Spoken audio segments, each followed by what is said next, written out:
Hey, what's good? It's your boy Walker Reactions. I'm back with another video for you guys today. I'm here with the worst pain ever. Injuries that will make you cry like baby. You feel me? Let's just jump into this. Remember, I'm not gonna do no gaming videos on this channel. It's gonna just be straight up reaction videos. The gaming, I'm gonna delete the last live stream that I did. I'm gonna delete that, and the front runners, I'm gonna maybe I'm gonna delete that. I don't know yet. I see it's getting a lot of attention. You feel me? So I might do more, but not on this channel. It'll be in this channel. Link in the description. Go subscribe to it. I'm gonna do a lot of fun run videos, like literally, like it's gonna be like this, me playing fun run or something like that. I don't know. You feel me? But yeah, hope you guys enjoy this video. Like, comment, subscribe. And let's just really jump into this. You feel me? Rose 300 subscribers. Literally, Rome is there. Like, literally, more to 300 subscribers. Let's get it, man. Let's go. You ready to suck it up, Buttercup? Because today we're diving straight into the most painful injuries you could ever experience. And sorry for not torn ACL. Sorry for not uploading for like a couple of weeks. I came back and I'm not uploading like I used to do before.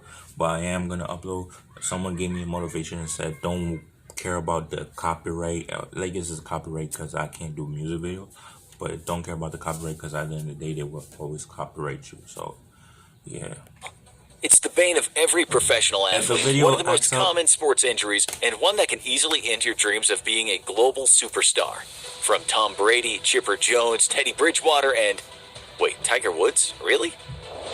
As we were saying, torn ACLs are a nightmare for professional athletes engaged in extreme performance sports such as golf, apparently. Yeah, the sport where you drive to your ball after you hit it. Anyway, torn ACLs are caused by sudden and very rapid changes in direction. Your anterior cruciate ligament connects your knee bone to your shin bone and is responsible for 90% of your leg stability.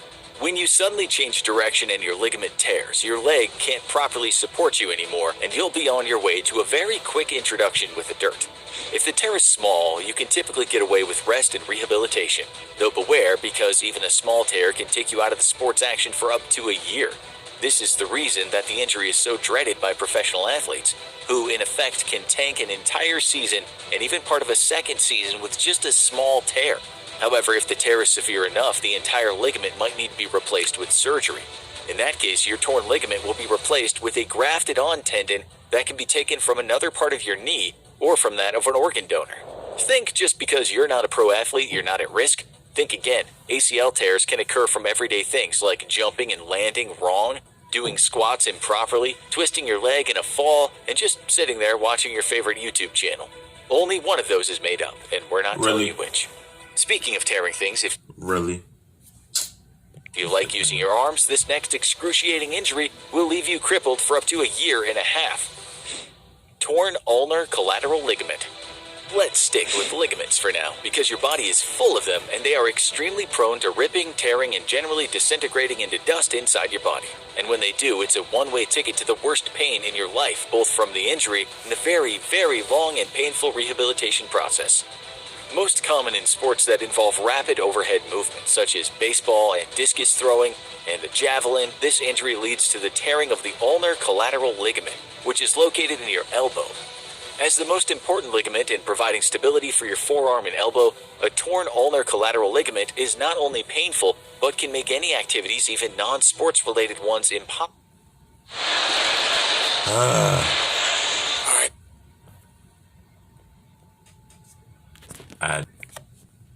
Let's get it back to. You can trust us on this one because the writer of this script is writing from personal experience.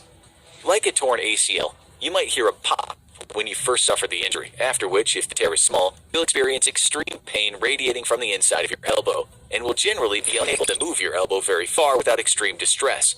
If the injury is severe enough to tear your ligament completely, you'll need surgery to replace the torn ligament, and as much as a year and a half to recover. Baseball fans might remember that this injury used to be fatal. Damn, the video is lagging. Damn. I might not even do the full reaction video if it's doing this. Like, yo. To ball players until experimental surgery in the late 1970s replaced LA Dodgers pitcher Tommy John's torn ligament with a tendon from his forearm. Our next injury is not only very common, but absolutely devastatingly painful. Fractured leg. So you broke a leg. Big deal. God gave you a spare for a reason. But wait a minute, because severely broken legs, and we mean a point of thoroughly shattered bone, can be one of the most painful injuries you'll ever experience.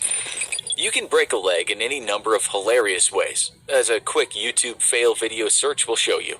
However, shattered legs are only common in extreme situations such as high-speed car crashes, air accidents, and very high falls. When Alcides Moreno survived an incredible 47-story fall as a window washer, his legs were so severely fractured that doctors briefly considered amputation. In the old times, amputation would have been about the only option, as a severe enough leg fracture would have prevented the leg from healing properly or fusing back together correctly. What would result would be a deformed leg that could end up completely useless. Modern medicine, though, has gotten a lot better at putting Humpty Dumpty back together again. Often in severe fractures that can't be treated right away, perhaps because of the severity of your other injuries and the risk of surgery, an external fixation is used to keep the bone together while you await treatment. These are typically metal rods that are screwed directly into your bone, but the rod remains outside of the body. Metal plates can be used to hold the pieces of broken bone together if the fracture is severe enough, and those plates can either be left in the patient or removed after healing. Screws are also commonly used to hold your pathetic bones together while they heal, and like the plates might be left in or taken out after healing is complete. Screws can actually come in many different shapes and sizes depending on the need, and are used alone or in conjunction with other attachments. In severe fractures of the long bones, nails or rods are inserted into the hollow center of the bone, which would normally contain bone marrow. What? That's what happened to Paul George. That's how I play. Marrow. The rod runs the length of the bone and screws are used to keep it in place.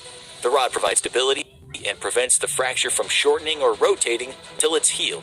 If your bone has shattered like glass, though, you'll end up receiving treatment using wires and pins that will literally piece back together the confetti that your bone is turned into, giving it a chance to heal and fuse back together in one piece. If the fracture was severe enough, doctors have no choice but to leave the wires in for life. The next injury on our list not only leads to extreme pain, possible lifelong paralysis. Fractured vertebrae.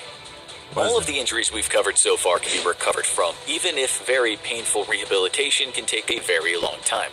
Vertebrae, however, are kind of the prima donnas of the skeletal system. And once they can go for good, with devastatingly painful consequences.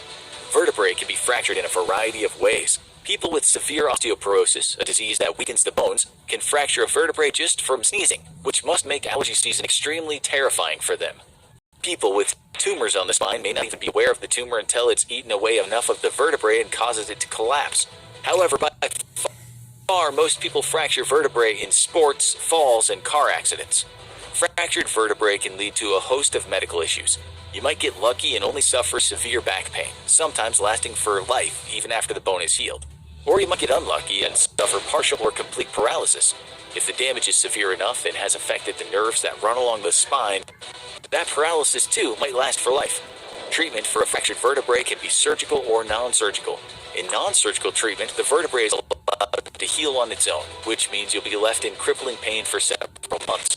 While medication can be effective, doctors are wary of prescribing habit-forming opioids, and thus you might be left with nothing but Tylenol to fight off the pain. A relatively new procedure known as vertebroplasty can be used to treat severe fractures surgically. During this procedure, a needle is inserted into the spine and used to pump the collapsed vertebrae with bone cement, which hardens within minutes. A more refined version of this technique uses a balloon which is inflated inside the affected vertebrae to create height, which is then filled in with the bone cement.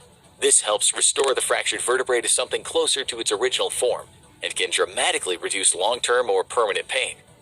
With either treatment option, though, there is no guarantee of pain relief. But when the pain you're experiencing is literally in your mind, no amount of pain relief can help.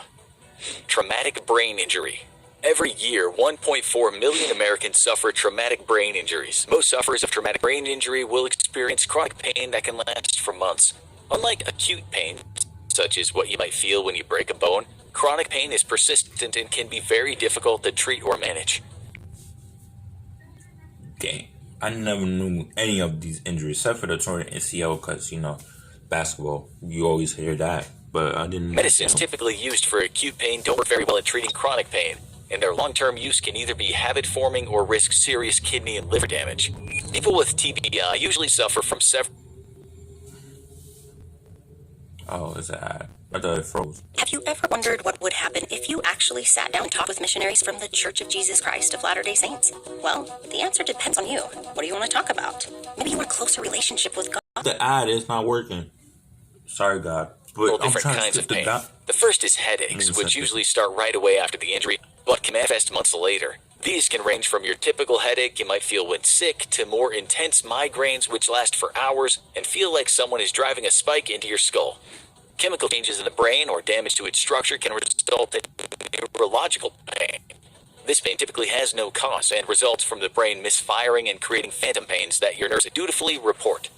Individuals might feel like they're burning, have electricity coursing through them, feel cold, hot, or experience painful numbness and tingling.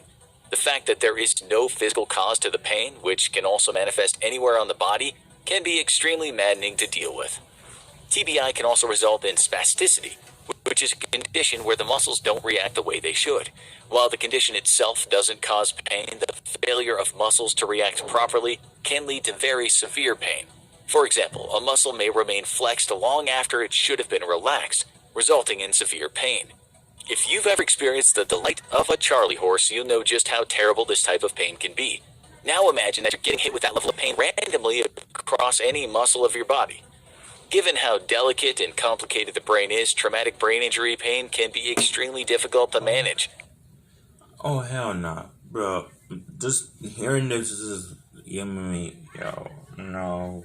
I can't watch the whole video. I can't, bro.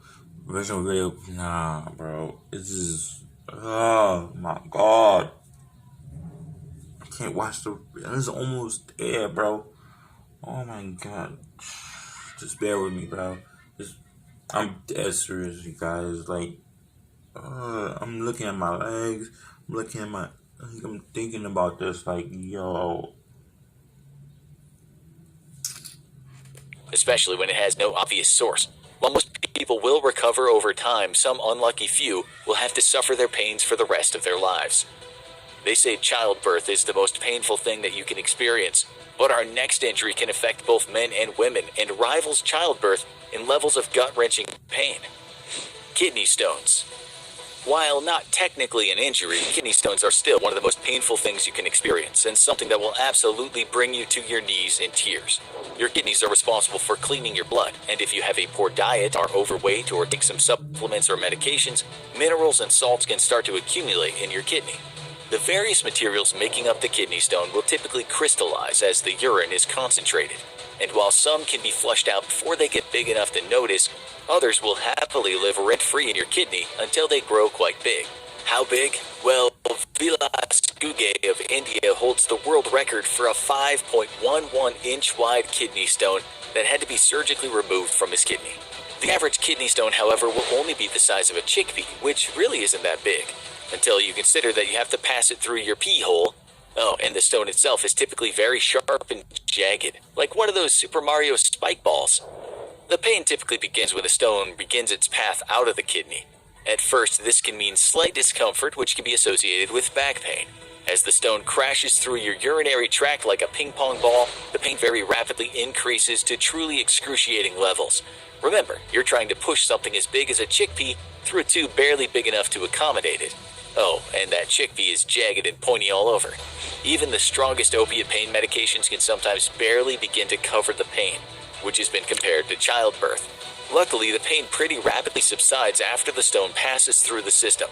If, however, you're unlucky enough, like this writer was, to have a stone large enough to cause a blockage, you're in for weeks of crippling pain and agony that'll leave you bedridden. Especially if the VA refuses to approve surgery and basically tells you to just keep drinking water, you'll push it out eventually. During a blockage, urination is extremely difficult and can feel like high-pressure lava is escaping your body. The blockage can also lead to infection as you're unable to fully drain your system of urine. Oh, we're almost there, bro. And an accompanying urinary tract infection, already an extremely painful condition, becomes the cherry on top of a delicious cake of pure human misery. No. Let's look at another video. Anyways, hope we got you another video. I've never felt so close to the...